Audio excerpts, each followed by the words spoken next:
Nermala Kenyam Bia Kamal Kanwa online TV channel Kajan Guasme Barodan Palping Kaliang Wachame Jo Bana Kwene Tashush Kamadan Shush Kanekon Kabure Bay Ka Kamandana Payat Pin Ajan Banling on it Kajan Larame Gorijan o Gender Janwakanasan Kokian Kadir Sharba de Jatu Guatamene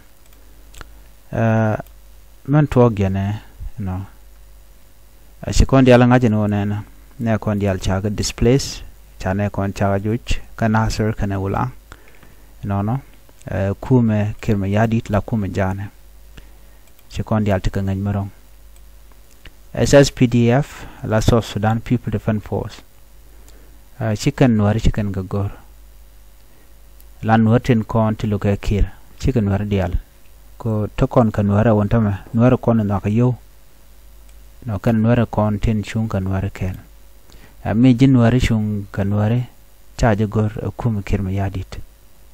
no SSPDF lokan wari ka gor kana gwano ite kana itishiwa rewi kana sa kana ulang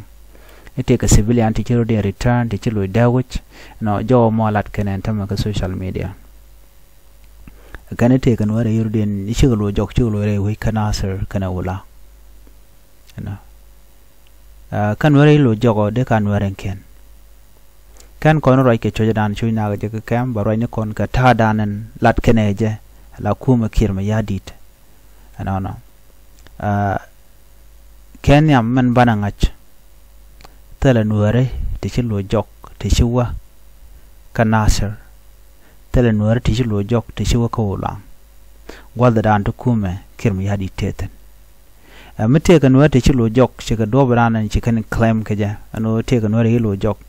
dong dera de kan ware konti la chi manen konti te tin beke kum kirma yadit dong de kan e tona panken duna manga je long kajan gwasme lan ware kondial tin chuje long re kur ano tin chagat kenak kandial chika jien re weka nasir kana wulang chikwa ka kem ngai kone population dan kele kone shal ken wore tinte kana ser ken wala ne dial tike jere wine tike jen ke wi dial content kana ser ken dial siken ben ka bure be wi year gwada dan cha goro no be kamedeten no a chikon belano nguche to kan entity no ta cha na le shil ke jamane akum kirme yadit no bogona ka day joja god joja ne dial dong ne man no na me ngoda ma bit pin bat chan right ka ta danen dong kai kuma ke mi yadit kaja kai ke jen o tega ne di chilo jok di chilo re wi kana sir kan ulang tel ne di chilo jok milat kana no take organization ni shalep kana sir kan ulang e tega ne di chilo jok ne to ka ne tin content chan wore cha ka kwak chikane dial chilo jok no ayen chaja de kabano teram chulo joko so chang chaga nga social media gor keneno ichegene di chulo jok ku kan goro bi kirma yadi di blood te de chi civilian ni shikalun jok jogo shikalun jok no ka teram chulo jok teram chulo re wujin binami no ka nasir kana wula donc ne de kel no donc braro do kwalbo wa kane de konte lamandine ko most of the people ten chananen ni ne de konte wa bel capte shanen te ne de kabel no kamandi ne kana gwandi ne te dong tishi mana ken tongomi no kade kon la ne ti no kane te de dong kane ti ji ran ti bote ne ga long tel option no nyok man bi anga jena ala kir me yadit use a bot la tool me banware ba kaja ala be banware ba kaja ka buga chuch ba kwen be kulo ngun che me chana ngaje no kwene da ne cha nguna kwen me sha luang dio jeru dan dial ngai kona ko shanga ni numule law numuli border dung South Sudan ken Ethiopia me cha kwen cha jana nang la ja tem ka te ga jo pai wa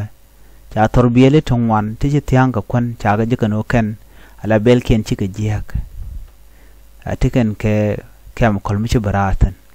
so bel ken go chi ka jiaka cha gor no de ka cham cha bela tone cha ga lo jok mu kwa nong na ka kare ne alkan bele kan tan babu kam nuarin kone ta kanasir ngabuka bentama kanasa ka cha thung nong karenya ka jen the same country Uganda dana nonga de dialtan